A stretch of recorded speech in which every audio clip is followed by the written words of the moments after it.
Have you ever stopped to think about what really makes someone a professional? It's actually a lot deeper than just having a certain skill or knowing a bunch of stuff.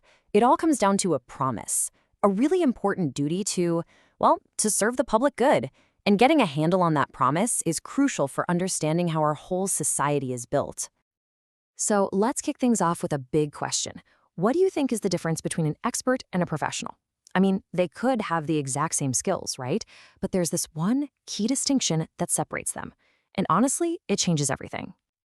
Okay, think of it like this. On one hand, you've got expertise. That's all the stuff you know, right? It's the technical knowledge rattling around in your head. But professionalism, that's about taking all that knowledge and pointing it outwards. It's not just what you know, it's who you serve. It's a real ethical commitment to a bigger purpose. Now, this commitment, it's not just some nice, fuzzy idea. It's a real deal, a formal agreement with society that we call the social contract. And this is the bedrock for all those professions we trust with our lives every single day. You know, engineers, doctors, lawyers, you name it. So what's the deal exactly? Well, here's the core of it. Society gives these professions something pretty incredible, a privilege, really, the power to regulate themselves. Think about that. They get to set their own standards, decide who gets in, and even police their own members. But, and this is a huge but, in return for that power, they make a solemn vow to protect the public interest above everything else. So, to boil it down, it's a simple trade. Society says, okay, you can regulate yourselves. And the professionals promise, we will make protecting the public our absolute #1 job. See? It's not really a perk for them. It's a protection for us. Okay, so this deal, this contract, it leads us straight to the single most important rule you'll find in any professional's code of ethics. People call it the paramount duty. And there's a good reason for that name, because it trumps everything else, period.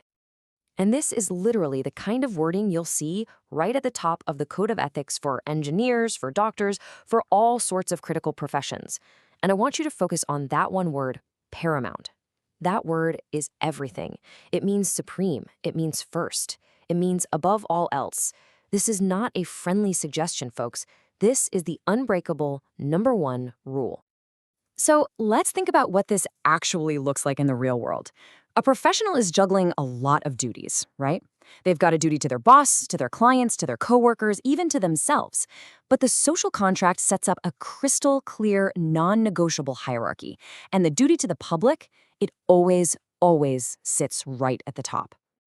So here's the bottom line. When any of those other loyalties, to your boss, to your client, clash with your duty to the public, there's no debate. There's not even a discussion. The safety, the health, and the welfare of the public is always, always priority #1. Okay, it's one thing to talk about all this in theory, right?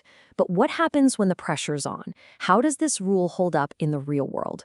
Well, let's put this paramount duty to the test with a classic dilemma. All right, put yourself in these shoes. You're an engineer. You're looking over the plans for a new bridge, and you spot a critical safety flaw, a big one. But your boss is breathing down your neck. They're telling you a redesign will destroy the budget and push back the deadline for months.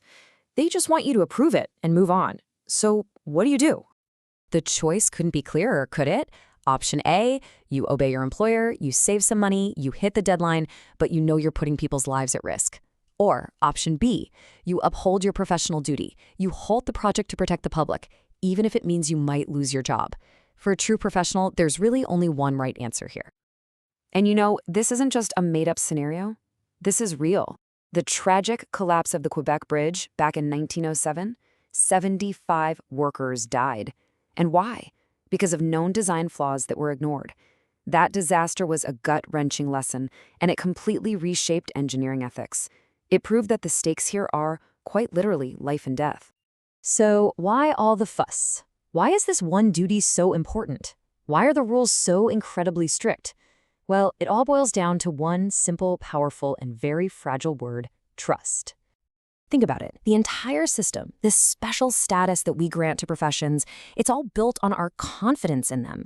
We have to be able to trust that when it really matters, they're going to put our safety ahead of their own profit, ahead of their company's bottom line, and definitely ahead of their own convenience. And that trust, it doesn't just appear out of nowhere. It's built on 3 main pillars. First, there's integrity. That means being honest and making your own independent judgments. Then there's accountability. You have to own your actions and decisions. And maybe most important of all is a real consistent commitment to serving the public good. So let's end with this one final thought, a question for you to take away. Forget about specific job titles for a second, because this is the absolute core of professionalism.